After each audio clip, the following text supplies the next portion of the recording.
Hello. Just trying a little different approach to documenting systems on the bike.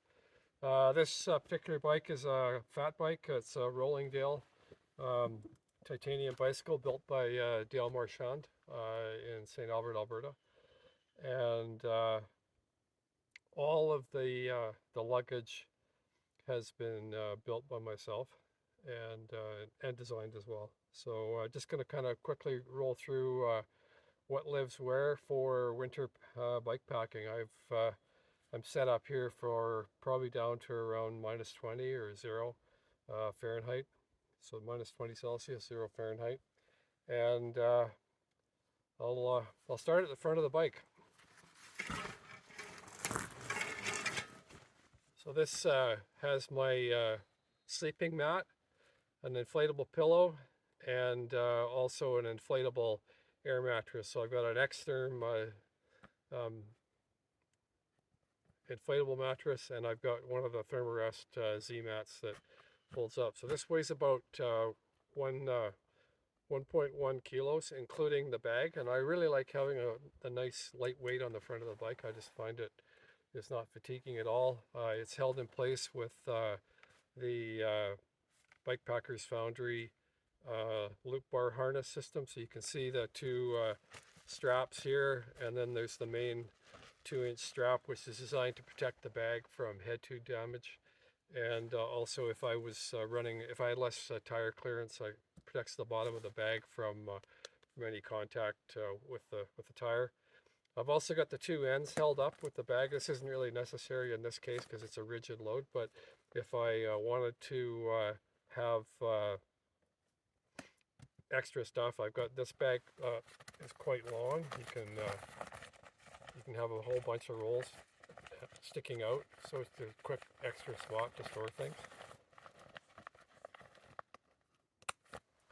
My Zoleo is hidden up in the top here. I doubt you'll be able to see it, but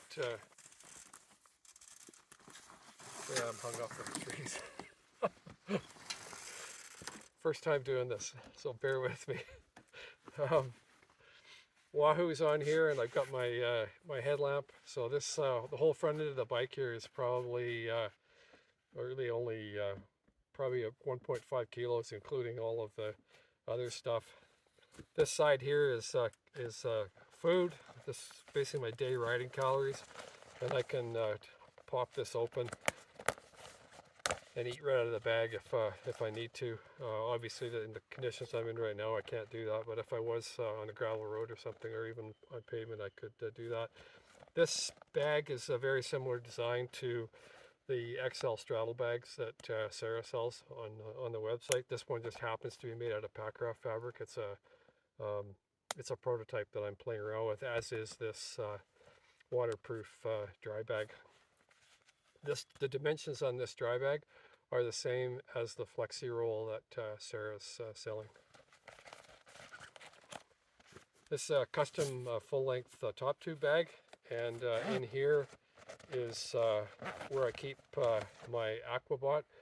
It's normally I wouldn't be riding with this if it's below probably about -5, but I'm hopeful it won't get any colder than that. I'll just throw this in my sleeping bag if it does, and it stays warm so I can drink out of it during the night.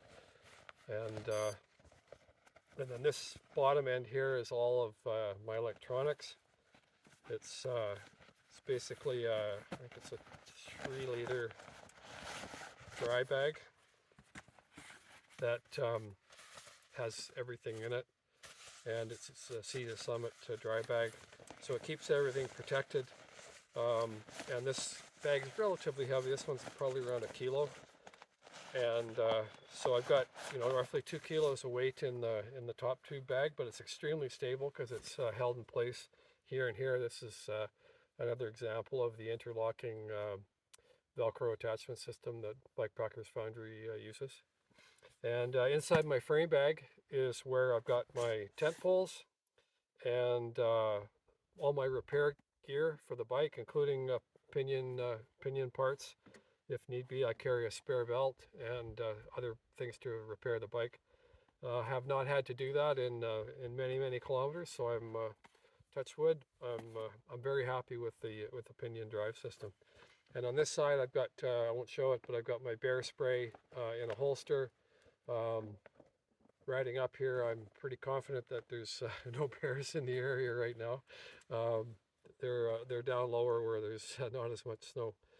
And moving on to the back of the bike, I've got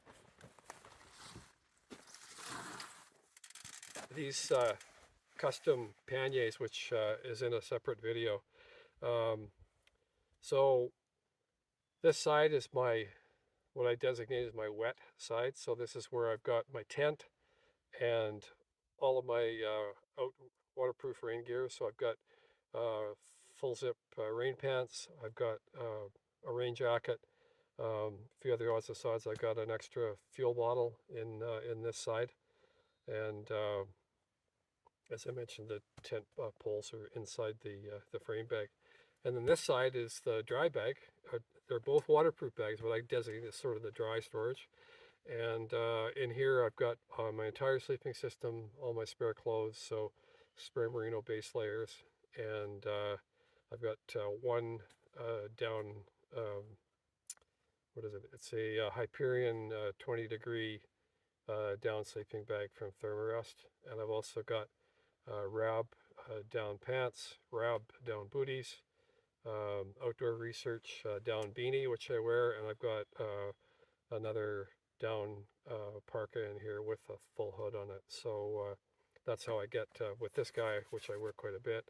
I'm good down to some pretty low temperatures. So the back of the bike, the weight of this rack, this DIY rack, which there'll be just more construction notes on on the website. This weighs about 700 grams, and these waterproof panniers weigh around 500 grams.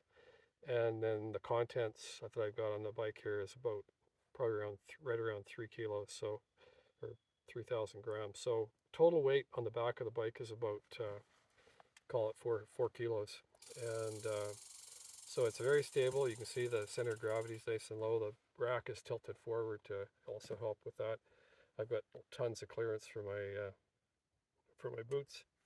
I'm wearing these big boots because there's lots of pushing to be done on this trip.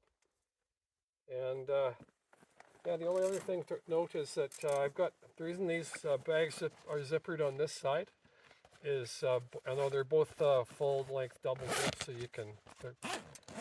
The other one's hidden up in behind here, but you can get into it, do whatever you need to do.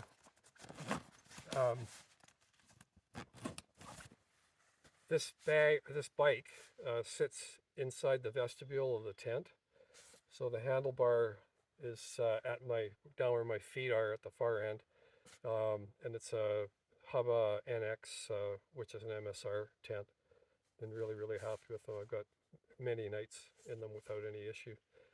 So anyways, I can access both of these compartments and get at anything from inside the tent. So I clear out all my food. That goes in a separate area where a bear hang. I'm going to be camped. Probably I'll be at least 400 or 500 feet away, where I'm going to do my cooking and food storage. So thanks very much for watching.